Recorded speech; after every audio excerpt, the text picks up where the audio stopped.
Fiquei bom. Ai, meu Deus, calma. Hello, varões e varoas, curiosos e curiosas. Nós estamos aqui com mais um vídeo e dessa vez eu trouxe alguém muito especial pra conversar com vocês. E hoje... Peraí, roda a vinheta.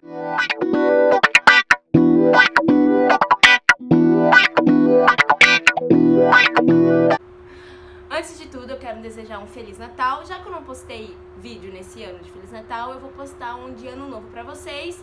E esse é de Ano Novo, tá? Já que eu não tenho constância de vídeo, então eu vou gravar um bem legal pra vocês. Ó, hoje... Só não morre. Hoje o vídeo vai ser sobre essa amiga linda e vamos falar sobre diversos assuntos. Pra quem não conhece, né, a minha Mica é minha irmã. Se você nunca assistiu um vídeo nosso, tem o nosso vídeo Torta na Cara, onde eu judiei bastante dela e ela judiou bastante de mim. Assiste lá, vou deixar... É um lugar pra quê? O intuito desse vídeo é trazer uma educação espiritual na vida de vocês. Bela, a primeira pergunta que fizeram pra mim, já que muitas meninas mandam perguntas pra mim sobre como se encontrar dúvidas sobre a vida, eu queria que você falasse encontrar a personalidade em Cristo, sobre a personalidade, quando a gente aceita Jesus e nós encontramos a nossa personalidade em Cristo. Primeiramente, nossa personalidade, ela tem que ser o fruto do Espírito Santo. Gálatas 5:22 fala sobre as características que nós cristãos deveremos ter, que é o amor, a alegria, a paz, a paciência, a bondade, a benignidade, a fidelidade, a mansidão e o domínio próprio. Essas devem ser as principais características de um cristão, formado em Cristo Jesus. Essa é a principal personalidade de um cristão. O resto, se você tem cabelo comprido, cabelo curto, tatuagem, se não tem, aí é sua personalidade, sua característica física, mas a nossa principal personalidade em Cristo Jesus deve ser o fruto do Espírito, que é apenas um. Por mais que seja várias características, o fruto do Espírito ele é apenas um. Ou você tem todos, ou você não tem. Você deve ter o seu caráter forjado em Cristo, para que todas essas características elas sejam um conjunto completo em você. A gente fala muito também sobre a visão em Cristo, né? Quando a gente aceita Jesus, as pessoas perguntam como que do nada a pessoa ela era uma pessoa má, pecava tanto e depois que aceitou a Jesus, o Espírito Santo mudou. Gente, isso a gente não consegue explicar, porque é só você tendo experiências com o Espírito Santo, você tendo experiência com a igreja que você consegue ver a cosmovisão de Cristo, você começa a ver a realidade de Cristo em você, entendeu? Bela, uma coisa que tem muito instigado os jovens, ainda mais os jovens que entram muito no YouTube, assistem muitas ministrações, é como saber a vontade de Deus para a nossa vida. Voou uma caneta aqui. A Bíblia, ela foi deixada, é um livro, né, inspirado por Deus, ele foi deixado como um manual para o cristão, um manual para o homem, na verdade, né? Essa Bíblia ela é o livro que mais se vende no mundo todo, é o livro que mais persistiu, porque hoje a gente escreve um livro, amanhã não vende mais nas livrarias, né? Mas aqui, ó, tá o manual do crente. O manual do crente é esse aqui. É aqui que nós encontramos a vontade de Deus, primeiramente. Claro que com muita oração e com muita conversa com Deus, né? A gente consegue as respostas para nossa vida, as respostas para com discipulado com um pastor, discipular. Se você tem uma discipuladora, eu tenho a minha irmã como discipuladora, mas eu também tenho outra pessoa na minha igreja, mas assim, às vezes, quando eu preciso algo muito particular, eu converso com a minha irmã. Então, assim, eu não aconselho você ter sua irmã ou sua mãe como discipuladora, porque você vai ter que contar as coisas mais obscuras que você fez a vida pra ela. Isso é bom, gente, é bom você não levar essa carga sozinho, levar essa culpa sozinho. A Bíblia fala que se confessarmos o nosso pecado para o nosso irmão, nós também seremos perdoados, não é, Bela? Isso. Então é muito bom o acompanhamento do seu pastor, é muito bom desabafar, contar as coisas que estão acontecendo com você, porque após a sua entrada da igreja, você precisa de um apoio. Não é só entrar lá, sentar num banco e escutar o que tem, comer da palavra. Não, também tem o alimento, que é a Bíblia. É a mesma coisa, eu sempre falo isso. Como que você vai tirar 10 em uma prova de biologia se você nunca abriu o livro? Não é, Bela? Como que você vai saber que aquela célula é daquele jeito se você nunca foi estudar sobre isso? Então é a mesma coisa. Como que você quer conhecer Cristo? Como você quer conhecer o Espírito Santo se você não abre a Bíblia? Ele nos deixou isso. Jesus deixou o Espírito Santo para nos acompanhar. Bela, eu quero que você explique para eles também, porque assim como os jovens e como outras pessoas, temos dificuldades de lidar com a culpa do pecado. Depois que nós pecamos, a gente sempre vai estar em constância, por causa da natureza do homem. Se nós não buscarmos o Espírito Santo, isso não sai de nós. É possível, sim, nós ficarmos sem pecar, né, Bela? Mas é difícil. Eu queria que você explicasse para eles como um cristão deve lidar com a culpa do passado e do pecado. Tá, primeiramente, se a gente é cristão, a gente se converteu de verdade, certo? Então a Bíblia fala assim, em 2 Coríntios 5,17: se alguém está em Cristo, nova criatura é. As coisas velhas se passaram, eis que tudo se fez novo. Então, se fez novo, acabou. Passado é passado, fica no passado, porque a Bíblia também conta pra gente que nem Deus lembra dos nossos pecados. Quanto mais a gente fica pensando, catutando, entrando na mente aquilo que a gente fez no passado. Então, nova criatura é, as coisas velhas se passaram, e eis que tudo se fez novo em Cristo. Esses dias eu ouvi uma ministração do Douglas, que ele falava assim, quando Pedro saiu do barco, ele não foi que ele não acreditou em Jesus, não foi que ele ficou com dúvida, ele ficou com medo, é porque ele não acreditou em si mesmo. Cristo estava ali, ele pediu ajuda para Cristo. A questão é, por que ele afundou? Entendeu? Ele estava sem fé nele mesmo, ele não acreditava que ele podia estar fazendo aquilo. Tipo, Jesus pode, mas eu não posso, eu sou Pedro. Então confie em você também, você precisa ter a certeza de que o amor e a graça de Deus está sobre você. Se você não tiver essa certeza, você não vai conseguir ir pra frente, você sempre vai ficar lá atrás, no passado. Explica pra nós também por que é importante passarmos um tempo a sós com Deus. Por quê? As pessoas acham que depois de aceitar a Jesus, tudo vai ser lindo, maravilhoso, Jesus vai transformar a vida delas de um dia para outro. Só que elas não entendem que precisa ter uma intimidade com Deus. Por que nós precisamos dessa intimidade? Eu acho que você meio que já respondeu, né? Mas tá. A gente precisa ter intimidade justamente pelo aquilo que eu falei. Deus, ele nos guia, nos mostra aquilo que nós devemos fazer de forma correta. Então, quando nós conhecemos a Deus, o nosso relacionamento com Deus é igual como nós temos com um amigo. A gente não conhece um amigo sem conversar com ele. Então, primeiramente, a gente precisa conhecer o Deus que nós servimos. E nós só conhecemos esse Deus quando nós conversamos com ele.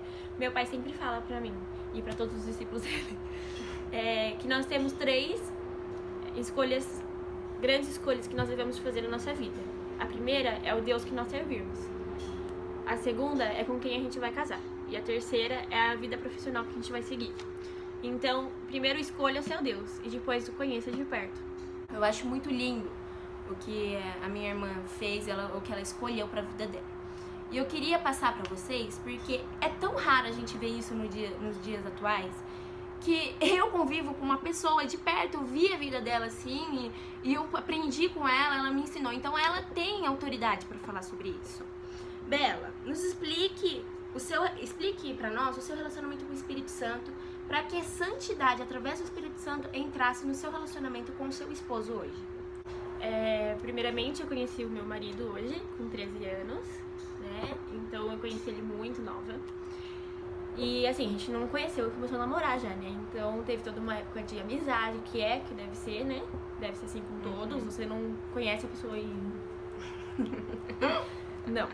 Teve a época de amizade, teve a época de oração, que hoje eu tenho uma visão diferente sobre a época de oração, porque eu acho que, assim, muitas pessoas falam que eu tô orando com alguém, mas se Deus falar que não vai dar certo, que não é pra ser, você vai respeitar o que Deus tá falando? Então, assim, na minha mente, eu acredito que o tempo de oração, ele deve ser só você e Deus.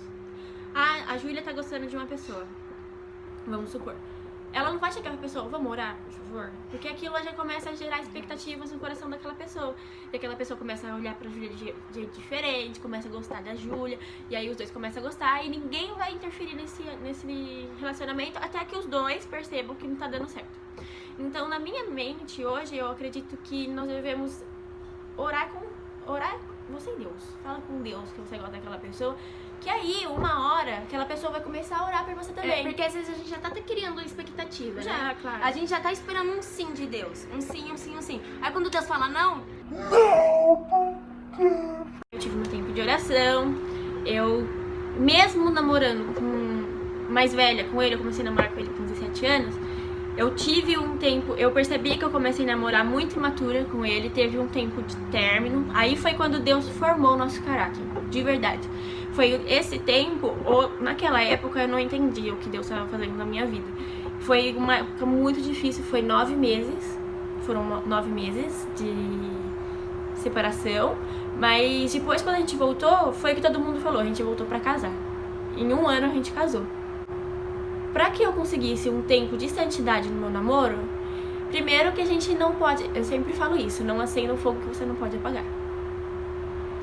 Então se você vai ficar lá no escuro com seu namorado, deitado, é claro que o fogo vai acender e você não vai poder apagar.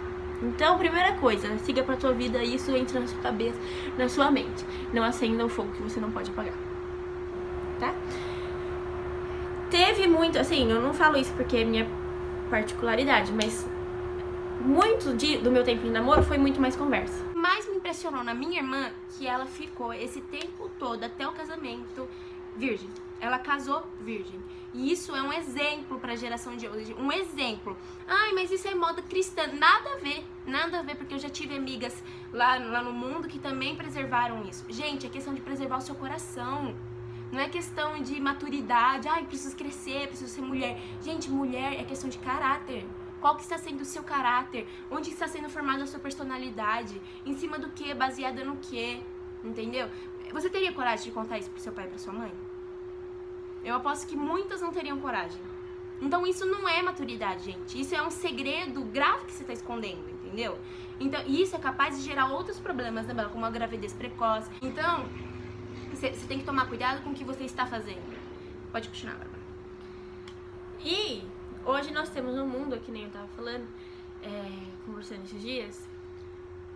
Hoje nós temos no mundo uma sexualidade muito deturpada. As meninas hoje, elas... é muito mais curiosidade do que realmente paixão, nossa. Muito mais curiosidade. Hoje o mundo move por curiosidade. Ah, eu vou fazer isso, eu vou experimentar. É o discurso mais usado pelo diabo. Vou experimentar, vou fazer isso porque eu quero experimentar. E aí que começa a intimidade, começa outras coisas que não deveriam começar, a fornicação, prostituição, enfim. Por que nós escolhemos esperar? Nós escolhemos esperar porque é a vontade de Deus. A vontade de Deus é o sexo dentro da aliança. Então é isso que nós devemos fazer. Sem questionar, sem duvidar que é o melhor de Deus para nós. Tem também a questão de quando você faz sexo, você se torna uma pessoa só, não é? Sim, o casamento na Bíblia não é a cerimônia. Na verdade, a cerimônia é muito mais cultura no mundo hoje. A cerimônia, aquele tanto é cultura. O pai sonha em entrar com a filha na igreja. Mas isso é cultura. O casamento na igreja, no casamento pra Deus, é o sexo. Então, a aliança, de verdade, é quando a gente consome ali o ato sexual, que é a aliança que nós fazemos com Deus. Ali nos tornamos um só. É ali que, de verdade, nos tornamos marido e mulher.